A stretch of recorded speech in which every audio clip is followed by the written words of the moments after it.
episode. Alright, start it off, somebody, please. How you feeling, man? I feel great. Yeah. Yeah, I mean, I gotta cut some weight today, which is obviously not the most fun, but my body's ready for it. Been really careful with the diet, loaded a bunch of water in, I'm ready for that, and I'm in just peak physical shape. Been ready for this fight for weeks, and it's finally almost here. You're just a few fights into your pro career, so how do you do things differently this early, compared to the last time you were out there? I mean, you figured stuff out along the way and saying, all right, I can tweak this next time I'm out. We're definitely tweaking things each camp, but for the most part, it's consistent. I've been doing more structured wrestling and cage wrestling practice with my wrestling coach Jordan Johnson this camp than ever, and I think I've been striking a lot in my fights. I think going forward against the higher levels of competition, you're going to see me mixing in more wrestling, so that's something we've been working on. But I'm always grinding out long practices with my striking coach Dan Brandt, and then I've just been refining the process. I've been cutting down on things that injure me, doing more of things that I feel like really get me better. I've been more careful about my diet than ever. I've been really focusing on recovery, sauna, ice bath, hyperbaric chambers. I've just been making little tweaks to be a little more professional with each fight camp, What do you think the difference is between, I mean, you're just like 3 years removed from being an amateur, and your amateur career was a little bit up and down, right? But as a pro, totally dominant. So what's the is there something that clicked with you after you turned pro that made you go, all right, this is what put me over the hump from... If you look at my amateur MMA career, I was like what, 4-2 or something? Which, by the way, both of those losses were split decisions that I feel like I won. But everybody says that. But if you look at my, outside of my MMA amateur career, I had 25 fights between boxing and Muay Thai, and almost all of those were wins. So really my amateur career is a lot more successful than I feel like it looks on Tapology. But I feel like where I made the most progress, and this happened towards the end of my amateur career before I turned pro, was in my mental game and my mentality. I started treating my mental processes as seriously as my physical workouts. I started meditating every day, started really controlling the thoughts I let run through my head. I had help from a mental coach, and I started really put it together, and from then on I feel like I was able to come out and perform at my full capability each time, and that's how it's been since. When you look long term at this whole thing, you're so early in this, but maybe a win Friday isn't going to instantly jump you into the top 10, but you got to keep beating the guys that they put in front of you. So tell me about a little bit about the long-term aspirations. I know everybody wants to fight for a title, but as you look ahead to 2023 and things like that, what's the thought process? I'm just focused on staying busy right now. I'm on a development contract. I'm focused on developing a world-class skill set, and a big part of that is getting experience. I'm 4-0 and it's all in Bellator, so it's been under the spotlight, and I've been wasting guys, which is great, but I'm still only 4-0. So I don't want to fight Corey Anderson when I'm 7-0. You know what I mean? I want to get a couple more fights. I want to build up a resume. The skills are there. If I could compete with the world-class guys in the practice room today.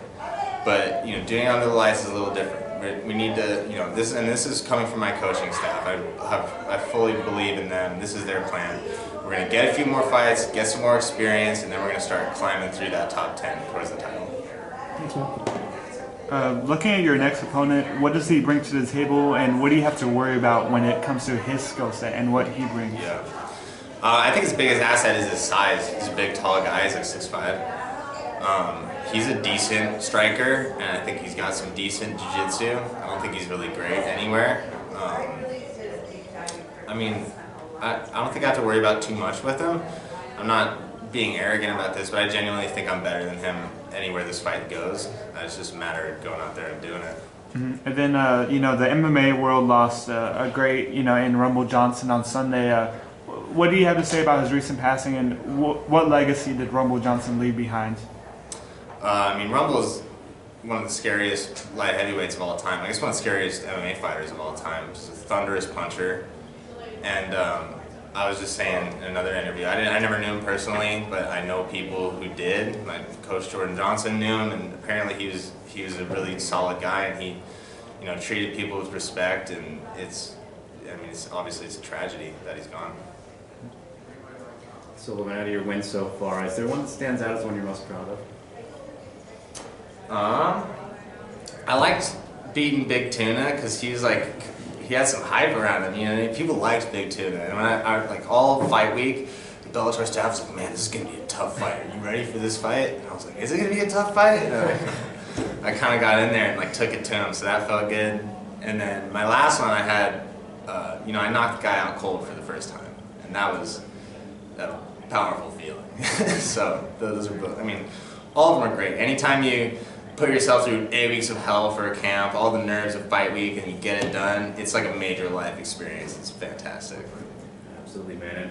And just speaking of the division, you know, Corey Anderson and, you know, Nemkov in the main event. What did you think of the first fight, and then what is your prediction for the rematch coming up? I saw the first fight in person, and I haven't seen it since. But I mean, Corey looked impressive, and I think he was pretty big at the time that the accidental headbutt happened. I mean, Nemkov's always very dangerous, but I kind of see something along the same lines happening. I think Corey's legitimately world class. I think like if you stuck him in a UFC title fight right now, he might win it. You know what I mean? So. And obviously, you know, you're not trying to rush or anything with the career, but ideally, when you think about when you want to be like at the top, when would you say that might be? Without looking too far Like a ahead. couple years. Couple years, I think. Hey Sully, so you're 4-0 with 4 first-round finishes all under the Bellator banner. Do you ever wish you could be in there a little bit longer, show off the gas tank, show off all these hard weeks of training camp? Or are you just focused on getting in, getting out, getting paid? No, yeah, I want to get in and get out and get paid. I mean, for my coaches, Jordan Johnson tells me all the time, like, what we need is like a tough fight, 15 minutes, grind it out, like that's what's gonna be best for you, and that's definitely coming. But you know, anytime you can get in there and finish a guy in the first round is a good day. Just collect your paycheck and your health and go home. So you train at Power MMA out in Mesa, Arizona with a bunch of former ASU wrestlers like yourself, Ryan Bader, CB Dalloway, and others. What makes that gym right for you? What makes Power MMA home? I mean, I get some great mentorship there from guys like Bader and CB, and you know, there's being around guys who were once like me and are now, you know, seasoned veterans is just, it's so easy to just soak up knowledge from those guys. So I mean, in addition to just being great friends with everybody there, I'm just a sponge over at that gym. I love it. And as a current ASU student, I have to ask you, do you ever reflect back on your ASU wrestling days? Do you ever find yourself missing your collegiate career, or are you just having so much fun with this MMA stuff that you don't think about it too often? MMA is so much more fun to me. You know, like college wrestling is great. I became such a better athlete. I feel like I became a man in college wrestling. You know, I showed up a boy, and it taught me a lot in a lot of ways. But I'm having way more fun fighting than I ever did wrestling. Even, you know, anybody will tell you college wrestling is rough. It's a grind, and you know, fighting can be too. But I feel like I was really more made for this than I was for wrestling. Are you shaving the stash at the end of November? You think about keeping it for a little bit longer? So I wear the stash through training camp until the fight, and then my girlfriend makes me shave it off. And then, you know, when I get a new fight signed, training camp starts, I start growing it back. It's a good tradition. Yeah. Thank you. Mr. Cauley, you mentioned your mental coach. Would you mind, if you feel comfortable, talking a bit more about what you guys practice? Yeah, so yeah, Al has me, we did a couple sessions together kind of talking about, you know, my mindset during fights and sort of the whatever issues I was having. And we got a couple recordings set up that I use every day, where I meditate, and it's a lot of like positive affirmations. It's a lot of because I was always a big negative self-talk guy, so it's like you got to do. It's like lifting weights. Like I got to force myself to do reps of the positive self-talk to just kind of balance everything out. So I sit down for 15 minutes, close my eyes, focus on my breathing, and just like talk to myself in a very structured way. And I've found that it's just been magic. How long have you been working? It's been a little bit before my pro debuts when we started, so it's been like, 3.5 years or something. Sully, you're coming into this fight as a massive favorite. Is there any added pressure on you when you come in as like a minus 550 favorite with everyone expecting you to win? No, there's always so much pressure on these things. You know what I mean? Like this hype buzz, like you're a big favorite. Like, I mean, each one of these is a big deal, and nobody ever wants to lose a pro fight. So like, I don't really feel any added pressure now that I have more attention or since I'm a big favorite.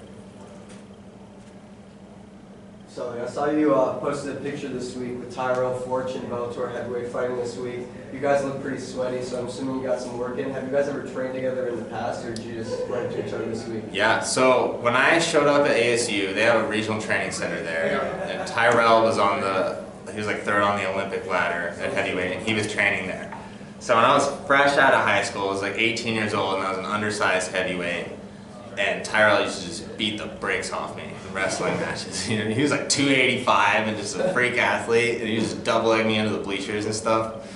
But I was tough, and I would show up every day and take my licks and get better. And so we developed mutual respect, and we're friends now. And we've trained in MMA too. We spar and stuff, and he's a great fighter and an all-around good guy. So I'm looking forward to watching Tyrell's fight. So it's you and Tyrell on this card, and then on the UFC card, Kevin and TV Diet out of Arizona Combat Sports. It's going to be a big weekend for the Arizona MMA community. Yeah, I would say so.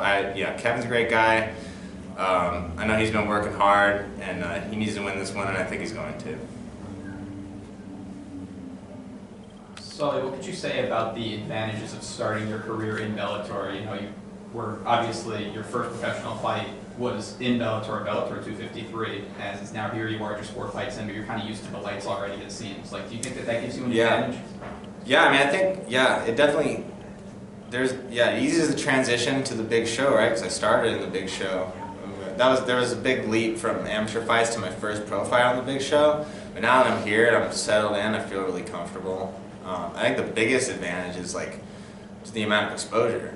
You know what I mean? I'm only 4-0, and I have all this attention from the media. It's not astronomical yet, but compared to where most guys are at this point in their career, it's beneficial.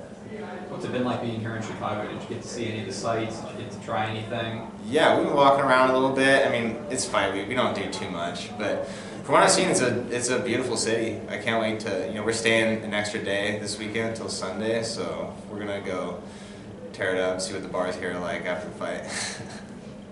A little colder here than you're used to, but... Oh my god, yeah. Yeah, I had to wear hunting gear. The only warm stuff I have is hunting gear, so I got like long johns and stuff.